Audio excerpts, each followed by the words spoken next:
اعوذ باللہ من الشیطان الرجیم بسم اللہ الرحمن الرحیم الحمد للہ رب العالمین والصلاة والسلام علی محمد وآلہ الطاہرین سیما بقیت اللہ۔ 5ویں فرمان میں دیکھیں، یہ بھی امام محمد باقر صلوات اللہ علیہ سے ہے۔ فرماتے ہیں کہ لا تزالون ینتظرون حتی تکونوا کالمعز المہولہ التی لا یبالی الجازر این یضع یدہ منہا۔ فرماتے ہیں کہ تم اسی طرح انتظار میں رہو گے، زمانہ غیبت میں اپنے زمانے کے امام کا انتظار کرو گے کہ یہاں تک کہ تمہاری حالت اس غلے کی مانند ہوگی کہ جو ڈرا ہوا ہے، خوف زدہ ہے اور بھاگ رہا ہے ادھر ادھر، اور وہ جو قصاب ہے جو ذبح کرنا چاہتا ہے اس کے لیے کوئی مسئلہ نہیں، وہ جس پہ بھی ہاتھ رکھے اسے ذبح کر دے۔ لیس لکم شرف تشرفونہ، تمہارے لیے وہ مقام بلند یعنی وہ امام تمہارے لیے نہیں ہے کہ تم اس سے مشرف ہو، اپنے مسائل حل کرو۔ ولا سند تسندون الیہ امورکم، اور نہ ایسی تکیہ گا کہ اپنے امام تک جو ہے پہنچو۔ اب آپ دیکھیں، یہ احادیث جناب محقق نعمانی نے بیان کی، اور ان احادیث سے چونکہ محقق نعمانی جو ہیں، اب آگے ان کا آپ تبصرہ دیکھیں، وہ جو ہیں وہ خود اوائل غیبت کبریٰ کی شخصیت ہے۔ محقق نعمانی وہ ان احادیث کو بیان کر کے کہتے ہیں دیکھو آج ہم اسی حالت میں ہیں، چونکہ اوائل غیبت کبریٰ میں کافی حالات خراب تھے، مختلف شیعہ فرقے بن چکے تھے، اور امام زمان کے حوالے سے جو ہے وہ شدت سے انکار جو ہے سامنے آ رہا تھا، حتیٰ بزرگان، حتیٰ ہمارے علمی مراکز جو ہیں وہ پریشان تھے کہ یہ غیبت کیا ہے۔ بالخصوص جب نائبین خاص کا دور ختم ہوا، جب علی بن محمد سمری رحمۃ اللہ علیہ نائب خاص، چوتھے نائب، جب ان کی وفات ہوئی، چلو پہلے تو یہ تھا نا کہ نائب اول، نائب دوم، نائب سوم، نائب چہارم، لوگوں کو یہ ایک توقع تھی کہ بالاخر ایک سلسلہ ہے، ایک سند ہے، ایک درمیان میں ایک محکم ہمارے پاس جو ہے وہ ایک پناہ گاہ ہے جو امام تک ہمیں متصل کرتی ہے۔ لیکن ایک دم دیکھا کہ نائبین بھی ختم ہو گئے، اور آخری جو نائب تھے، چوتھے نائب، آپ ان کے حوالے سے السلام علیکم، وہ جو خط تھا مولا کا، اس میں امام نے منع کر دیا تھا کہ اپنے بعد جو ہے کسی کو جو ہے آپ نے نائب مقرر نہیں کرنا۔ اور اس کے بعد جناب علی بن محمد سمری نے کسی کو نائب مقرر نہیں کیا، اور ان کی وفات کے بعد ایک عجیب افتراق تشیع میں پیدا ہوا، اور بزرگان حیران ہو گئے کہ کیا کریں۔ اس کے بعد کام شروع ہوا ہے، یہ جو بڑے بڑے مجموعے غیبت کے موضوع پہ لکھنے شروع ہوئے ہیں کہ آخر ہم احادیث کو دوبارہ دیکھیں کہ آیا اس غیبت کی بھی خبر تھی جس میں اب ہم مبتلا ہوئے ہیں۔ وہ پہلے سمجھ رہے تھے کہ یہی الحمدللہ مولا اور لوگوں کے درمیان جو ہے ایک سلسلہ نیابت کا جو ہے وہ چلے گا، ایک دم نیابت خاصہ بھی ختم ہو گئی، یعنی وہ ایک باریک سا جو ایک مولا کے ساتھ ایک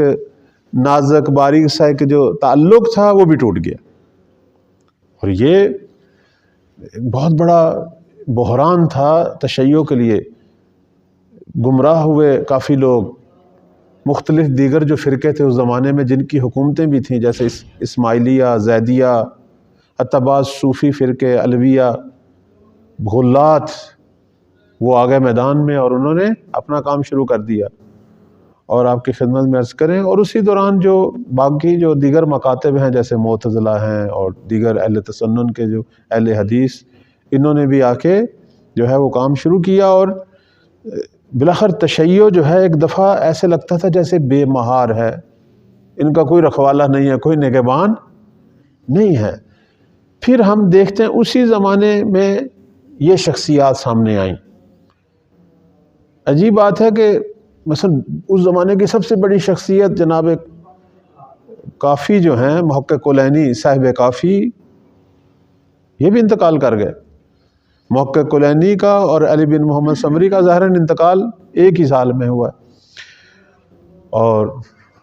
اس زمانے میں جو سب سے بڑا حوزہ تھا حوزہ علمیہ بغداد، اور ادھر سے حوزہ علمیہ قم، جناب شیخ صدوق ہیں، شیخ مفید، اور اس کے بعد جو سلسلہ ہے علماء کا، انہوں نے الحمدللہ آہستہ آہستہ جو ہے امور کو سنبھالا۔ اور محقق کلینی کے شاگرد یہی محقق نعمانی نے یہ کتاب لکھی، یعنی قدیم ترین کتاب یہی بنتی ہے غیبت نعمانی، یہ شاگرد ہیں محقق کلینی کے، بلکہ اصول کافی کے کاتب بھی یہی ہیں، اس لیے ان کا ایک لقب تھا کاتب جناب نعمانی کا۔ اور انہوں نے غیبت پر تمام احادیث کو جمع کیا اور کہا کہ یہ جو دور ہے جس میں ہم اتنے حیران اور پریشان ہیں، اس کے بارے میں پیشین گوئیاں ہو چکی تھیں اور یہ روایات ہیں۔ فرمایا تھا انہوں نے کہ آپ نے ایسے دور سے جو ہے گزرنا ہے۔ اب سوال یہ ہے کہ ہم نے کیوں اس دور سے گزرنا ہے، ایک دفعہ کیوں ہمیں یہ پریشانی لاحق ہوئی ہے؟ اس کی وجہ جو ہے وہ یہ تھی کہ مولا یہ چاہتے تھے کہ اب خود آپ نے امام کو ڈھونڈنا ہے۔ وہ جو نائبین خاص والا سلسلہ تھا وہ بھی ختم کر دیا، چونکہ لوگ جو ہیں وہ اس پہ راضی ہو چکے تھے۔ نہیں، اب آپ کتابیں کھولیں، ہمارے فرامین پڑھیں اور واقعاً امام زمان کی معرفت پیدا کرو، اور امام سے روحانی باطنی لخر ہر حوالے سے اپنا امام سے جو ہے وہ رشتہ پیدا کرو، تعلق پیدا کرو۔ اور مولا جو بے عنوان منتظر آپ سے وظائف چاہتے ہیں وہ انجام دو، تاکہ تم آزمائے جاؤ اور تم میں سے خالص شیعہ ناخالص سے جدا ہوں۔ اسی لیے آپ دیکھیں کہ محقق نعمانی نے جب آگے تبصرہ کیا کہ حل ہذہ الاحادیث رحمکم اللہ سے آگے آپ پڑھیں، تو اس میں جو ہیں وہ آگے دیکھیں، فرماتے ہیں کہ نحن فیہ لتمحص من یمحص، یعنی وہی بات جو ہے آزمائش کی، تمہیص آزمائش کی ہے، اور اس میں کنہوں نے نجات پانی ہے اور کنہوں نے ہلاکت، اس کو انہوں نے بیان کیا کہ جو حق پہ ثابت قدم رہے گا، جو احادیث ہے محمد والے محمد کو پڑھے گا اور ان سے معرفت حاصل کرے گا اور ان سے متمسک ہوگا، وہ نجات پا جائے گا، چونکہ اس کا شک دور ہو جائے گا۔ اور جو اسی طرح اپنے شک میں باقی رہے گا اور محمد والے محمد کے فرامین کی طرف رجوع نہیں کرے گا، اس کی یہی حالت ہے کہ وہ ہلاک ہو جائیں گے، یا دیگر مختلف فرقوں میں جو ہے وہ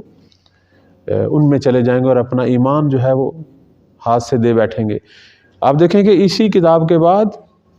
شیخ صدوق علیہ رحمہ نے عظیم ترین کتاب جو ہے کمال الدین لکھی، وہ تقریباً اس کے بعد والی کتاب ہے، چند سال کے فاصلے سے لکھی گئی ہے۔ اور چونکہ لوگ جو ہیں اس زمانے میں حیران تھے کہ امام کو کیوں غیبت پیش آئی، پہلا غیبت کا امام وقت سے کیا تعلق؟ امام وقت کو تو لوگوں کے درمیان میں ہونا چاہیے، یہ سوال لوگوں میں بار بار ابھر آتا۔ تو اب وہاں شیخ صدوق علیہ رحمہ اپنا خواب نقل کرتے ہیں۔ آپ کمال الدین کی شروع میں مقدمہ میں آپ دیکھیں ان کا خواب، کہ وہ فرماتے ہیں کہ میں خود پریشان تھا کہ کیا جواب دوں، میں غیبت کے بارے میں احادیث تو لوگوں کو بیان کرتا تھا، لیکن لوگوں کی تشفی حتیٰ اہل علم، تو کہتے ہیں میں خواب میں نے خانہ کعبہ کے پاس امام عصر صلوات اللہ علیہ کی زیارت کی، اور مولا نے فرمایا کہ تم کتاب کیوں نہیں لکھتے جس میں ہماری غیبت کو بیان کرو؟ کہا میں نے تو لکھی ہے کتاب، چونکہ شیخ صدوق علیہ رحمہ کے رسالے تھے غیبت کے موضوع پہ۔ کہا اس طرح نہیں جس طرح میں کہتا ہوں لکھو، اور اپنی کتاب میں انبیاء کی غیبت کو پیش کرو، اور بتاؤ کہ یہ کوئی غیبت پہلی دفعہ کسی حجت خدا کو پیش نہیں آئی، اس سے پہلے نبی بھی غائب ہوتے رہے ہیں اپنی امتوں سے۔ نتیجتاً شیخ صدوق علیہ رحمہ نے کتاب کمال الدین 2 جلد میں جو ہمارے پاس موجود ہے، اس میں کئی باب جو ہیں وہ انبیاء کی غیبت کے بارے میں، مختلف انبیاء کی غیبت، حضرت ادریس کی غیبت، حضرت نوح کی غیبت، حضرت یوسف کی غیبت، ابراہیم، موسیٰ، عیسیٰ اور بہت سارے نبی، تاکہ لوگوں کو تسلی ہو کہ یہ کوئی انہونی بات نہیں ہے، اس سے پہلے بھی غیبت پیش ہوئی، اس سے پہلے بھی غیبت پیش آتی رہی، اور الہی حجتیں غائب ہوتی رہیں، بعض حجتیں چند دنوں کے لیے، بعض چند مہینوں کے لیے، بعض چند سالوں کے لیے، بعض سینکڑوں سال۔ حضرت عیسیٰ کی غیبت آپ خود دیکھ لیں، 2000 سال سے زیادہ ہو گیا، اور آپ کی خدمت میں عرض کریں بعض کو 2 دفعہ غیبت پیش آئی۔ حضرت موسیٰ کی غیبت کئی سالوں پر مشتمل تھی، 2 دفعہ غائب ہوئے۔ جی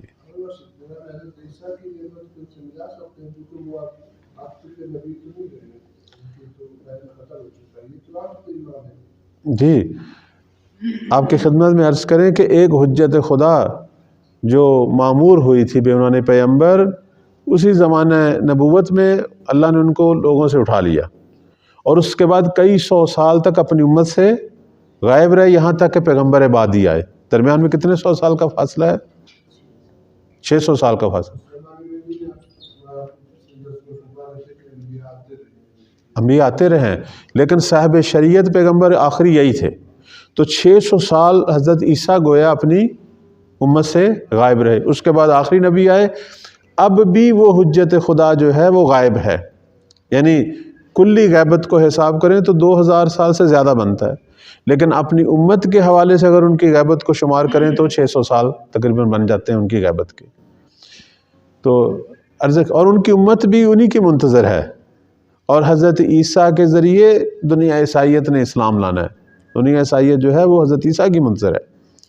اور ہماری روایات میں بھی یہی ہے کہ حضرت عیسیٰ آئیں گے اور امام زمان حضرت عیسیٰ کو بے عنوان اپنا یاور، اپنا ناصر جو ہے وہ بھیجیں گے دنیا عیسائیت کی طرف، بے عنوان مبلغ اسلام جائیں گے اور لوگوں کو جو ہے وہ رائے حق کی دعوت دیں گے۔ تو اسی طرح اور بھی بعض انبیاء کا ذکر آتا ہے کہ وہ موجود ہیں لیکن غائب ہیں، اگرچہ ان کی امتیں ختم ہو چکی ہیں